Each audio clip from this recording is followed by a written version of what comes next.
ഉള്ള ജോലി മുഴുവൻ ചെയ്യിച്ചിട്ട് ആ പാവത്തിന് ഇതുവരെ കഴിക്കാൻ പോലും ഒന്നും കൊടുത്തില്ലല്ലോ. ഇതൊരു കഷ്ടം ഇവര് ചെയ്യുന്നേ.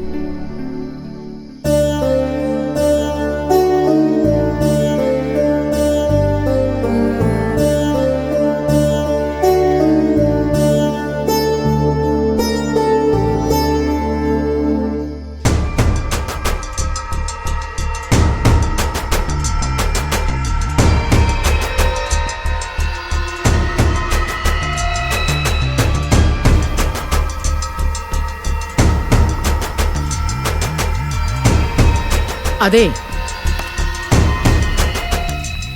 അടുക്കളയിൽ കുറച്ച് ജോലികൂടി ബാക്കിയുണ്ട്. പാത്രം കഴുകി വെക്കണം. അതുകൂടി കഴുകി വെച്ചിട്ട് വന്ന് ആഹാരം കഴിച്ചാൽ മതി. കേട്ടല്ലോ? ഇതോടെ മൂടി വെച്ചിട്ട് വേഗം ചെല്ല്. സോന അവിടെ കാത്തു നിൽക്കുക. പാത്രം കഴുകി വെച്ചാലേ ഞങ്ങൾക്ക് ലൈറ്റ് ഓഫ് ചെയ്തിട്ട് കിടക്കാൻ പറ്റൂ. അങ്ങോട്ടെടുത്ത് മൂടി വെക്കേ.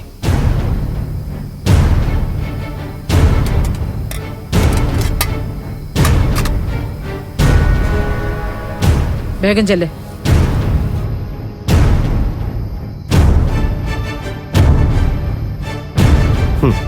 ആഹാരം കൊടുത്തിട്ടും ഇവര് കഴിക്കാൻ വിടുന്നില്ലല്ലോ. വീണ്ടും എന്തോ ജോലി ഏൽപ്പിച്ചിരിക്കുകയാണെന്ന് തോന്നുന്നു.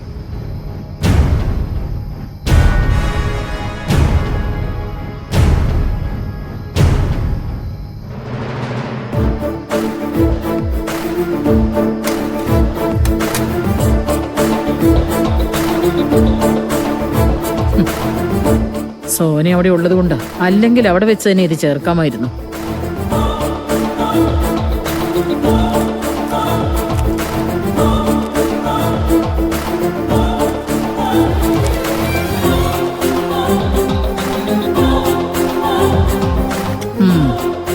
ഇത് കഴിച്ച ഓന വന്ന് കുത്തിയാ പോലും അവൻ ഉറക്കം തെളിയാൻ പോകുന്നില്ല.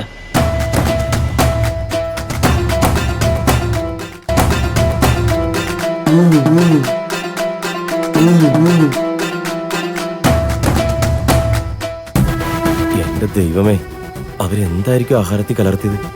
ഇനി വല്ല വിഷമായിരിക്കും?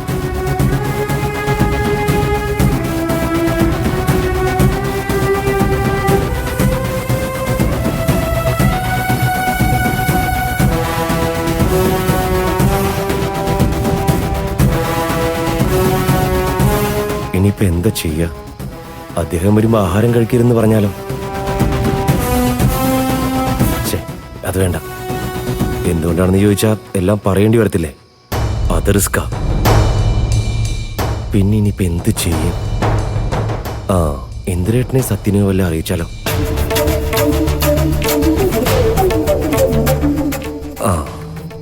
ഈ കാര്യം അറിയിക്കാം. അവരെന്താന്ന് വെച്ചാൽ ചെയ്യട്ടെ.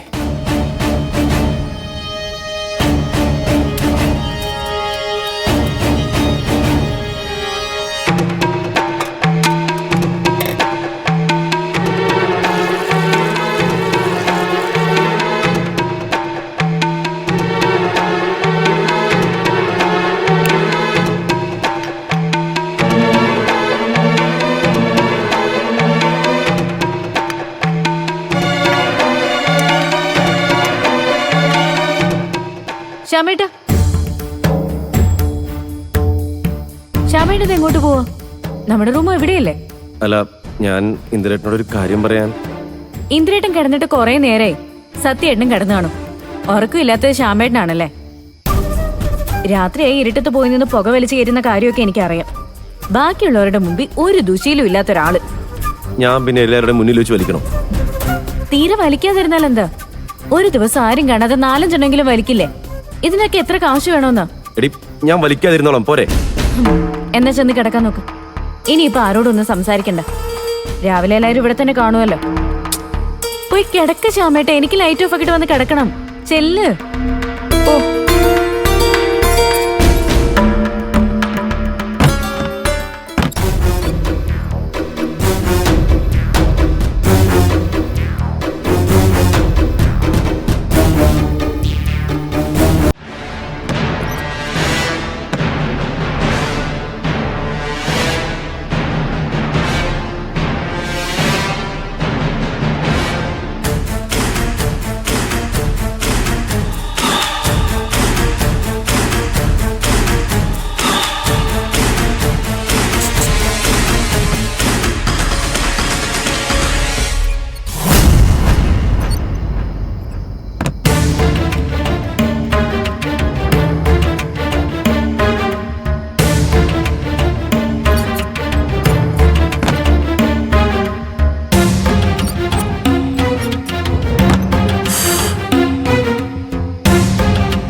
എടുക്ക്. ഹലോ ആന്റി എന്തായി അവിടെ? ഹർഷ തന്നെ ആ പൊടി അയാളുടെ ആഹാരത്തിൽ ഞാൻ മിക്സ് ചെയ്ത് വെച്ചിട്ടുണ്ട്. വിശപ്പ് കാരണം അയാൾ വാരി വലിച്ച് കഴിക്കുന്നത് ഞാൻ കണ്ടതാ. ഓ, മതി. അപ്പോ അവന്മാരെ അങ്ങോട്ട് അയക്കാലോ അല്ലേ? ആ പിന്നെ ഉറപ്പായിട്ടും അയക്കണം. ഇതുപോലത്തെ ഒരു അവസരം ഇനി കിട്ടുമെന്ന് തോന്നുന്നില്ല. ശരി, അവന്മാര് വെയിറ്റിംഗില്. ഞാൻ ഇപ്പൊ തന്നെ വിളിച്ചു പറയാം. ആ ആ പിന്നെ അർദ്ധരാത്രി കഴിഞ്ഞു മതി. അപ്പോഴേക്കും എല്ലാവരും നല്ല ഉറക്കത്തിലേക്ക് വീഴും. അയാളും ഉറക്ക ഗുളികയുടെ ബലം കൊണ്ട് ഒടുക്കത്തെ ഉറക്കമായിരിക്കും. ആ അപ്പൊ വരുന്നവന്മാർക്ക് പണി എളുപ്പമാവും. ആ അതൊക്കെ അവർക്കറിയാം ആന്റി. കറക്റ്റ് ടൈമില് അവരവിടെ എത്തിക്കോളും. പിന്നെ പുറത്തെന്തെങ്കിലും ശബ്ദം കേട്ടാലും ആരും വാതിൽ തുറന്നു വരാതിരിക്കാൻ ആന്റി പ്രത്യേകം നോക്കണം. ഏയ് ഇല്ല, അതൊക്കെ ഞാൻ നോക്കിക്കോളാം. ആ എന്നാ ആന്റി വെച്ചോ. ഞാനേ അവന്മാരെ ഒന്ന് വിളിക്കട്ടെ. Good night. ആ good night, good night, good night. 2 lakh ഉറപ്പാ.